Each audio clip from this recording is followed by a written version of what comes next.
ನಟ ದರ್ಶನ್ ಜೈಲು ಸೇರಿ ತಮ್ಮ ಮೇಲೆ ಸಂಚು ರೂಪಿಸಿದವರ ವಿರುದ್ಧ ಸೇಡಿ ತೀರಿಸಿಕೊಳ್ಳಲು ಮುಂದಾಗಿದ್ದಾರೆ. ಹಾಗಾದರೆ ಏನಿದು ಸುದ್ದಿ? ದರ್ಶನ್ ಮಾಡಿದ್ದೇನು? ಅದೆಲ್ಲ ಸಂಪೂರ್ಣವಾಗಿ ನೋಡೋಣ ಬನ್ನಿ. ರೇಣುಕಾಸ್ವಾಮಿ ಕೊಲೆ ಪ್ರಕರಣದ ವರದಿಗಳನ್ನು ಪ್ರಸಾರ ಮಾಡುತ್ತಿರುವ ಮಾಧ್ಯಮಗಳ ವಿರುದ್ಧ ನಟ ದರ್ಶನ್ ಕರ್ನಾಟಕ ಹೈಕೋರ್ಟ್ ಮೆಟ್ಟಿಲೇರಿದ್ದಾರೆ. ತಮ್ಮ ಗೌಪ್ಯತೆಯ ಹಕ್ಕನ್ನು ಉಲ್ಲಂಘಿಸಲಾಗುತ್ತಿದೆ ಎಂದು ಆರೋಪಿಸಿ ಕೇಂದ್ರ ಸರ್ಕಾರಕ್ಕೆ ಕ್ರಮ ಕೈಗೊಳ್ಳಲು ನಿರ್ದೇಶನ ಮಾಡುವಂತೆ ಅವರು ಮನವಿ ಮಾಡಿದ್ದಾರೆ. ರೇಣುಕಾಸ್ವಾಮಿ ಕೊಲೆ ಪ್ರಕರಣದ ತನಿಖೆ ಮತ್ತು ವೈಯಕ್ತಿಕ ವಿವರಗಳನ್ನು ಮಾಧ್ಯಮಗಳಲ್ಲಿ ಪ್ರಸಾರ ಮಾಡದಂತೆ ಈ ಮೊದಲೇ ನ್ಯಾಯಾಲಯಗಳು ನಿರ್ಬಂಧ ಹೇರಿದ್ದವು.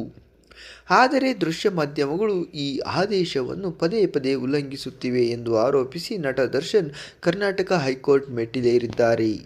ತಮ್ಮ ಗೌಪ್ಯತೆಯ ಹಕ್ಕನ್ನು ರಕ್ಷಿಸಲು ಮತ್ತು ನ್ಯಾಯಾಲಯದ ಆದೇಶವನ್ನು ಜಾರಿಗೊಳಿಸಲು ಮಾಧ್ಯಮಗಳ ಮೇಲೆ ಸೂಕ್ತ ಕ್ರಮ ಕೈಗೊಳ್ಳುವಂತೆ ಕೇಂದ್ರ ಸರ್ಕಾರಕ್ಕೆ ನಿರ್ದೇಶನ ನೀಡಬೇಕೆಂದು ದರ್ಶನ್ ಪರ ವಕೀಲರು ನ್ಯಾಯಾಲಯವನ್ನು ಕೋರಿದ್ದಾರೆ.